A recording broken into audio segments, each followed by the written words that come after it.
सभी दोस्तों को अनुसर का नमस्कार। यूपी पीजीटी की प्रिपरेशन हमें तेज कर देनी चाहिए और यूपी पीजीटी में हमें अपना अब हौसला बुलंद करना चाहिए, क्योंकि यूपी पीजीटी की मैक्सिमम तैयारियां लगभग हो चुकी हैं। तो यूपी पीजीटी जल्द होगा एग्जामिनेशन। पहले तो मैं आपको ये बताने की कोशिश करूंगा और साथ ही साथ आपको ये भी बताऊंगा कि यूपी पीजीटी एग्जाम जो हमारा पेंडिंग चल रहा था, उस एग्जाम की संभावनाएं अब हमें बढ़ती हुई 24 में दिखाई दे रही हैं। तो यूपी पीजीटी में हम आज इस बात पर चर्चा नहीं करेंगे कि आखिरकार हमें एग्जामिनेशन कब होना है, लेकिन हाँ, ये तो निश्चित हो चुका है कि अब जो है वो आयोग अपना काम तेजी से करेगा। इसलिए मैं आपको ये सलाह दूंगा कि आप यूपी पीजीटी के एग्जामिनेशन में थोड़ी सी इंटरेस्ट दिखाइए।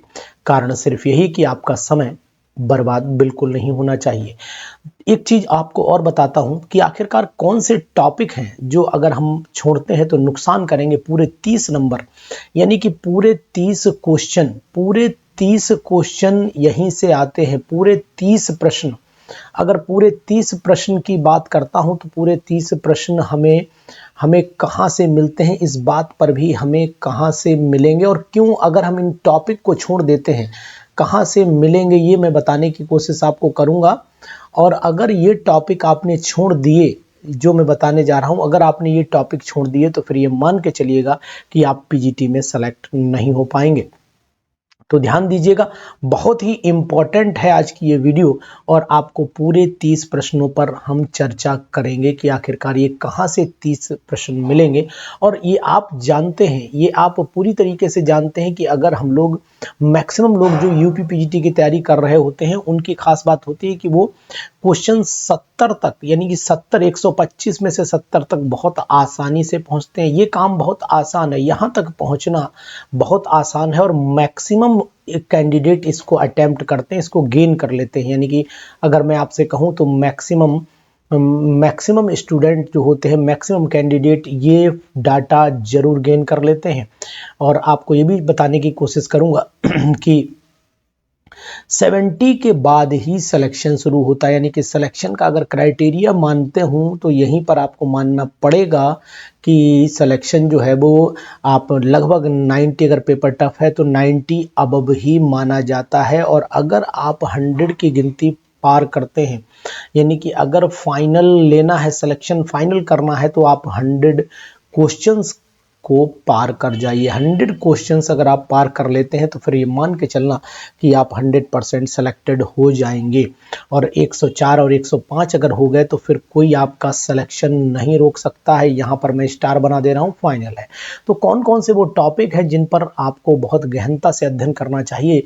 देखिए, सबसे पहले मैं आपको बताने की कोशिश करूंगा कि जो टॉपिक ज़्यादा आते हैं जिनसे सिलेक्शन रुकता है, बाकी तो सब लोग पढ़ते हैं, खूब पढ़ते हैं, ध्यान से पढ़ते हैं, लेकिन जहां से क्वेश्चंस आप परेशान आपको करेंगे वो टॉपिक मैं आपको बताने की कोशिश करूंगा। नंबर 1, एक तो जीओसी आप पढ़ें, जनरल ऑर्गेनिक केमिस्ट्री छोड़ देते हैं और मैं आपको सलाह दूंगा जनरल ऑर्गेनिक केमिस्ट्री आप बिल्कुल नहीं छोड़ें। और जनरल ऑर्गेनिक केमिस्ट्री जो है वो किस चीज़ की पढ़ें, ये भी मैं आपको बताने की कोशिश करूंगा। मैंने जो अक्सर नोटिस किया हुआ है जनरल ऑर्गेनिक केमिस्ट्री में, जनरल ऑर्गेनिक केमिस्ट्री की अगर मैं बात करता हूं तो ये जनरल ऑर्गेनिक केमिस्ट्री चाहे एलिफेटिक की हो, चाहे ये एलिफेटिक हाइड्रोकार्बन्स की हो, यानी एलिफेटिक ऑर्गेनिक कंपाउंड की मैं बोल सकता हूँ। एलिफेटिक ऑर्गेनिक कंपाउंड में चाहे वो कार्बोक्सिलिक एसिड हो, चाहे फिर वो आपके एलिफेटिक वाले कार्बोक्सिलिक एसिड हो, चाहे अल्कोहल्स हो, और चाहे हैलाइड हो, चाहे कार्बोकैटायन, एनायन, कार्बीन, ये सब होते हैं। तो एलिफेटिक की अगर मैं बात करता हूँ ऑर्गेनिक कंपाउंड की, तो मुझे एलिफेटिक ऑर्गेनिक कंपाउंड को यहाँ कवर करना चाहिए। और साथ ही साथ एरोमेटिक ऑर्गेनिक कंपाउंड भी हमें कवर कर लेने चाहिए, इसका भी हमें विशेष ध्यान देना चाहिए। तो ये बात मैं आपको बताऊंगा। इन दोनों चीजों को कवर करते हुए इनमें जितने भी टॉपिक हैं, फुल ऑर्गेनिक केमिस्ट्री की जीओसी भी हमें देखनी चाहिए, चाहे वो हेट्रोसाइक्लिक कंपाउंड की रही हो, चाहे वो हेट्रो की रही हो, चाहे वो पॉलीन्यूक्लियर की रही हो, और चाहे वो जो है वो किसी भी, मतलब सिंपल सी बात करें, रिएक्शन मैकेनिज्म की रही हो, रिएक्शन एंड मैकेनिज्म, चाहे वो किसी से, चाहे रिएक्शन मैकेनिज्म एरोमेटिक की हो या फिर एलिफेटिक की हो, तो इन चीज़ों का हमें विशेष तौर से ध्यान देना चाहिए, तब हम अच्छे खासे क्वेश्चन का कवरेज कर पाएंगे। यानी कहने का तात्पर्य ये है कि इन पर हमारी चोट बढ़िया होनी चाहिए, इन पर मुझे कहना चाहिए कि इन पर विशेष ध्यान आपको देना पड़ेगा, तभी आपका काम चलेगा, अन्यथा आप सिलेक्शन के दायरे से दूर हट जाएंगे। दूसरा टॉपिक जो हमें बहुत ज़्यादा ध्यान देना चाहिए वो है ग्रिग्नार्ड रिएजेंट। ग्रिग्नार्ड रिएजेंट भी आप पेपर उठाइए, ग्रिग्नार्ड रिएजेंट भी आपको क्वेश्चन देगा, और आपको ये भी बताने की कोशिश करूंगा कि ग्रिग्नार्ड रिएजेंट में चाहे वो लिथियम के कंपाउंड हो, चाहे वो आपके मैग्नीशियम के कंपाउंड हो, और ग्रिग्नार्ड रिएजेंट तो केवल मैग्नीशियम का ही होता ही है, जिसे आप लोग RMgX का नाम देते हो। और साथ ही साथ अगर मैं ऑर्गेनोमेटेलिक कंपाउंड बोलूं तो मुझे लगता है ज़्यादा बेटर रहेगा। ऑर्गेनोमेटेलिक कंपाउंड में ही आप लोग जो हैं वो सिंपल इसको यूज़ कर सकते हैं। किसको यूज़ कर सकते हैं? ऑर्गेनोमेटेलिक कंपाउंड में लिथियम के और साथ में जिंक और कॉपर के, इनके भी आपको कंपाउंड पढ़ लेने चाहिए। तो जो चीज़ आप छोड़ रहे हैं बस वही नुकसान हो रहा है, तो फिर आप इस नुकसान को भरपाई के लिए रेडी रहिए। इसके बाद आ जाइए आप हेट्रोसाइक्लिक कंपाउंड, और हेट्रोसाइक्लिक कंपाउंड पर, हेट्रोसाइक्लिक कंपाउंड के जो बेसिसिटी के ऑर्डर हैं, बेसिक नेचर के जो ऑर्डर हैं, उनमें से तो पक्का एक क्वेश्चन आ ही जाता है। बेसिक नेचर का ऑर्डर याद रहना चाहिए। साथ में एरोमेटिक करैक्टर कौन ज़्यादा शो करता है, एरोमेटिक कैरेक्टर कौन ज़्यादा शो करता है, कौन कम शो करता है, इस बात का भी हमें विशेष तौर से ध्यान देना चाहिए, है ना। ये सब चीज़ें अगर आप नहीं करेंगे ना, तब आपको प्रॉब्लम आएगी, उससे पहले प्रॉब्लम आपको नहीं आने वाली है, ठीक है। और इनमें रिएक्शंस, कुछ पर्टिकुलर रिएक्शंस कंपाउंड शो करते हैं। रिएक्शंस यानी कि कौन कौन सी, कुछ एक्सेप्शंस भी हैं कुछ यहाँ पर, उन एक्सेप्शंस को याद करेंगे। और साथ ही साथ IUPAC लगभग हर हेट्रोसाइक्लिक कंपाउंड का IUPAC भी हमें पता रहे तो वो ज़्यादा बेटर रहेगा, मेरे हिसाब से तो ज़्यादा ही बेटर रहेगा, है ना। इतना अगर आप हेट्रोसाइक्लिक में करके ले जाएंगे, और खासकर इनके एरोमेटिसिटी पर बहुत विशेष ध्यान दीजिएगा। पॉलीन्यूक्लियर हाइड्रोकार्बन पे चले आइए, तो पॉलीन्यूक्लियर हाइड्रोकार्बन से अब तक यही नोटिस किया गया है कि पॉलीन्यूक्लियर हाइड्रोकार्बन से केवल रिएक्शंस ही पूछी जाती हैं, मैक्सिमम जो है यहाँ पर रिएक्शन पूछी जाएंगे। तो आपको रिएक्शंस मेरे हिसाब से पढ़ लेनी चाहिए। यहाँ पर जितनी भी रिएक्शन है टेम्परेचर वेरिएशन के साथ में हो, चाहे H2SO4 के साथ में हो, चाहे वो आपका रिडक्शन हो, है ना, हाइड्रोजनेशन हो, ऑक्सीडेशन हो, ये सब रिएक्शन के KMnO4 के साथ ऑक्सीडेशन हो, पढ़ लेनी चाहिए।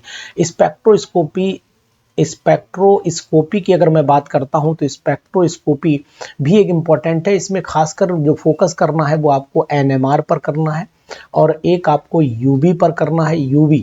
और साथ में अगर आप थोड़ा भी और देखना चाहते हैं तो मेरे हिसाब से IR देख लीजिए। इससे ज़्यादा आप परेशान नहीं हो, इतने में से क्वेश्चन मिल जाएगा। और छठा टॉपिक जो मुझे लगता है कि जो रोकता है सिलेक्शन के लिए, वैसे तो बहुत सारे टॉपिक हैं लेकिन जहाँ तक मैं अंदाज पा रहा हूँ, एक फेज रूल है।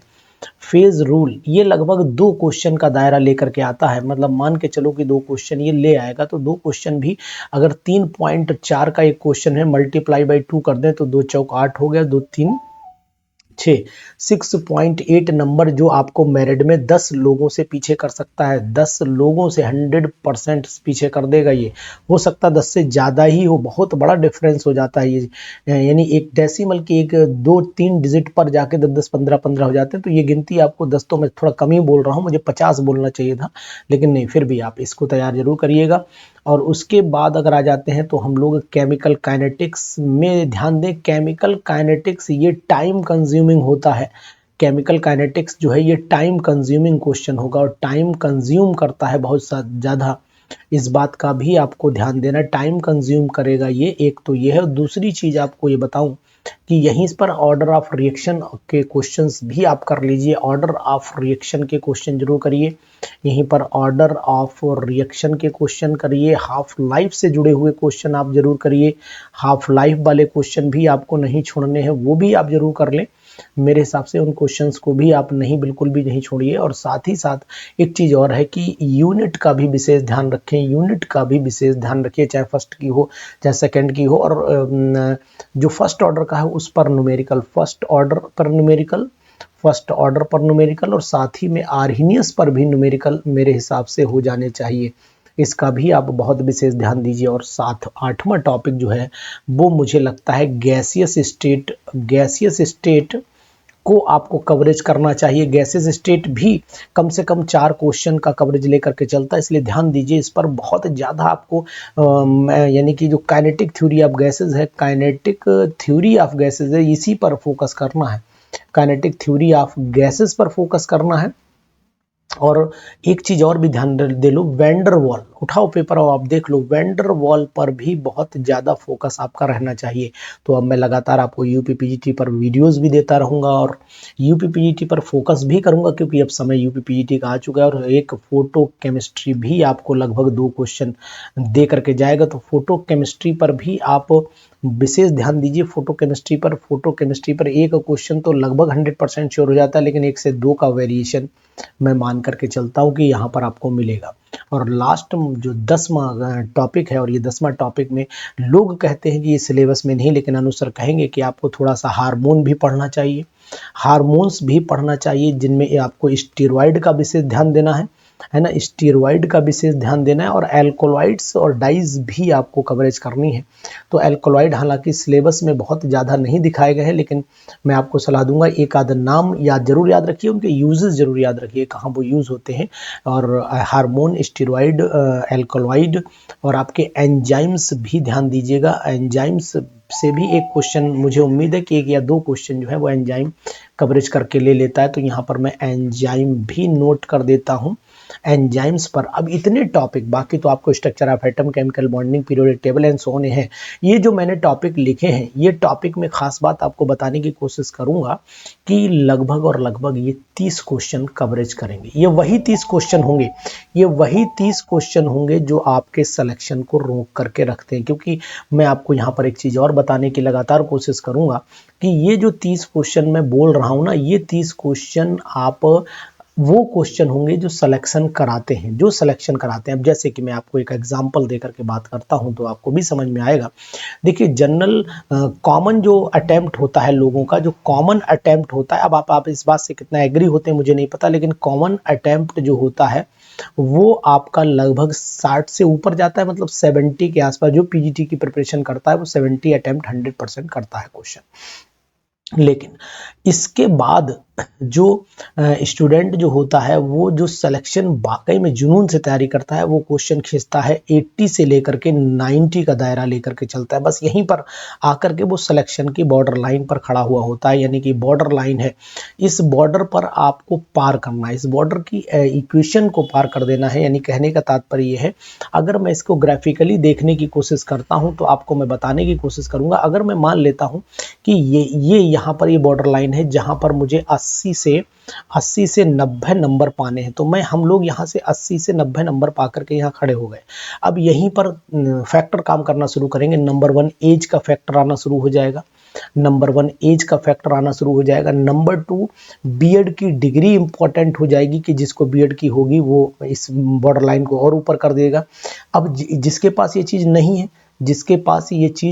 है, वो तो ग्राफ यहीं पर जाकर के फाइट कर रहा है। मतलब 80 से मान लीजिए 90 को नंबर उसने गेन कर लिया, और 90 नंबर गेन करने के बाद उसके पास ये दोनों डिग्रियां नहीं है, तो यहीं पर आके वो रुका हुआ, यहीं पर आकर के रुका। और दूसरा स्टूडेंट जो 90 नंबर लिए बैठा है, वो कहाँ जा रहा है, वो भी 90 क्वेश्चन कर रहा है, मतलब ये क्वेश्चन उसके भी 90 ही है, दोनों 90 पर बैठे हुए। मैं 90 का एक एग्जांपल ले लेता हूँ, ज़्यादा बेटर रहेगा, बाकी गिनती छोड़ देता हूँ। ये 90 पर बैठा हुआ है। अब दूसरे स्टूडेंट ने भी वही फाइट किया जो इसने किया, ये दोनों स्टूडेंट को मैं बता रहा हूँ। अब लेकिन इसने क्या किया, ये एज में ज़्यादा हो गया, इस कैंडिडेट से एज में ज़्यादा हो गया। इस कैंडिडेट से जो है वो आपको क्या दिखाई दे रहा है, उसके बाद इसने बीएड की डिग्री एक्सेप्ट कर ली, उसके बाद इसने पीएचडी भी लगा दी अपनी, ठीक है। और उसके बाद इसका कोई कास्ट सर्टिफिकेट अगर है तो ठीक है, नहीं तो जनरल कैटेगरी में ही अगर आप काउंट करते हो तो कास्ट का भी इफेक्ट पड़ेगा, और नहीं तो जनरल कैटेगरी में। अब ये ग्राफ यहाँ नहीं रुकेगा, ये ग्राफ खट से इसे यहाँ पर लेकर के आएगा और फिर लेकर के जाएगा सिलेक्शन के उस दायरे में।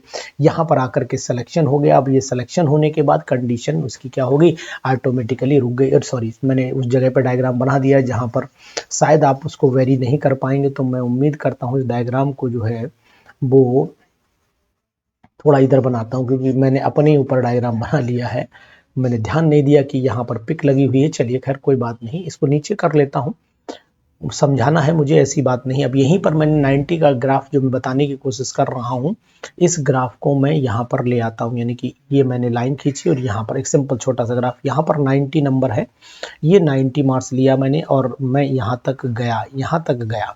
अब यहाँ तक क्या हुआ कि मैंने बोला कि एज का फैक्टर इस पे काम कर रहा है, मैंने बोला इसके ऊपर बीएड की डिग्री अप्लाई हो गई, नंबर 5 बढ़ गए, उसके बाद इसके ऊपर पीएचडी अप्लाई हो गए, उसके नंबर एक्सेप्ट हो गए।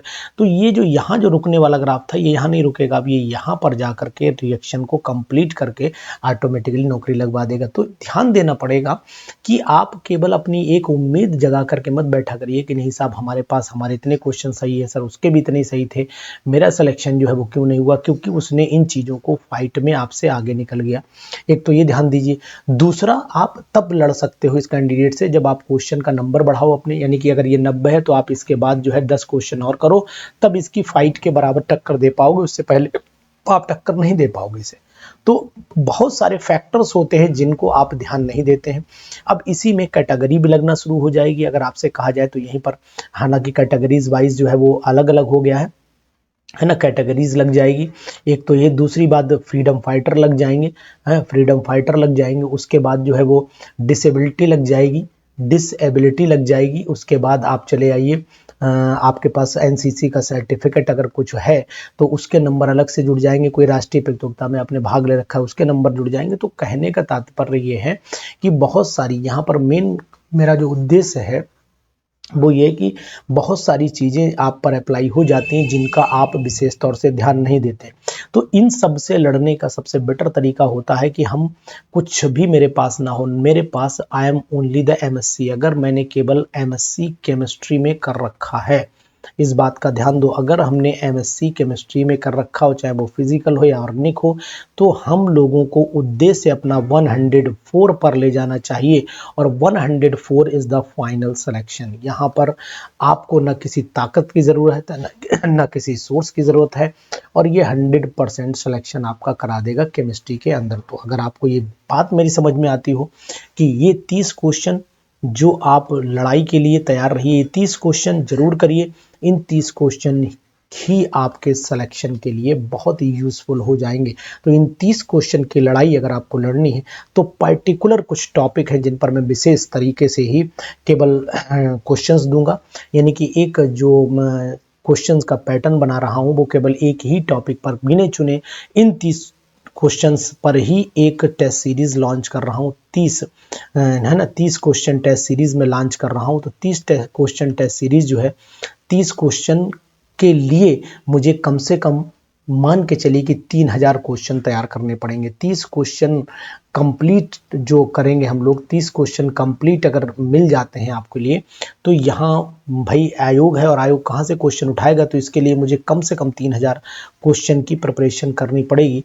तो ये 3000 क्वेश्चन इन टॉपिक से जुड़े हुए होंगे, तो जो हमने अभी ऊपर आपसे साथ में डिस्कशन किए हैं। तो मैं आपको बताना चाहूँगा कि अगर 30 टेस्ट सीरीज़ आप के नाम से, 30 टेस्ट सीरीज़ के नाम से हम इसको लॉन्च करेंगे, 1 जनवरी को 30 टेस्ट सीरीज़ के नाम से लॉन्च करेंगे, 1 जनवरी को, जो केवल इन्हीं टॉपिक जो मैंने ऊपर बताए हैं इंपॉर्टेंट टॉपिक से जुड़ी हुई टेस्ट सीरीज़ होगी। ये केवल टेस्ट सीरीज़ होगी। अगर आप इनसे जुड़े हुए क्वेश्चन से जुड़ना चाहते हैं और इनको कंप्लीट करना चाहते हैं और यूपीपीजीटी की बेस्ट प्रिपरेशन करना चाहते हैं, तो हर बार एक नए तरीके से हम आपके सामने आएंगे सुपर 30 टेस्ट सीरीज़ लेकर के। ये सुपर 30 टेस्ट सीरीज़ जो आपको सिलेक्शन कराएगी और यूपीपीजीटी में लेक्चरर की पोजीशन देगी। एग्जामिनेशन होगा ये निश्चित है, क्योंकि राज्य शिक्षा सेवा चयन आयोग जो है वो अपना काम करना शुरू करेगा। उसने कंडीशंस भी बहुत सारी बताई हैं और जो है एग्जामिनेशन का जल्दी से जल्दी अनाउंसमेंट भी होगा, ये मेरी उम्मीद है। और इस उम्मीद के साथ में सभी दोस्तों को नशर का फिर एक बार नमस्कार, और आप हमारे साथ बने रहिए। हम आपको तैयारी के लिए यूपीपीजीटी पर विशेष लेकर के आएंगे। Thank you.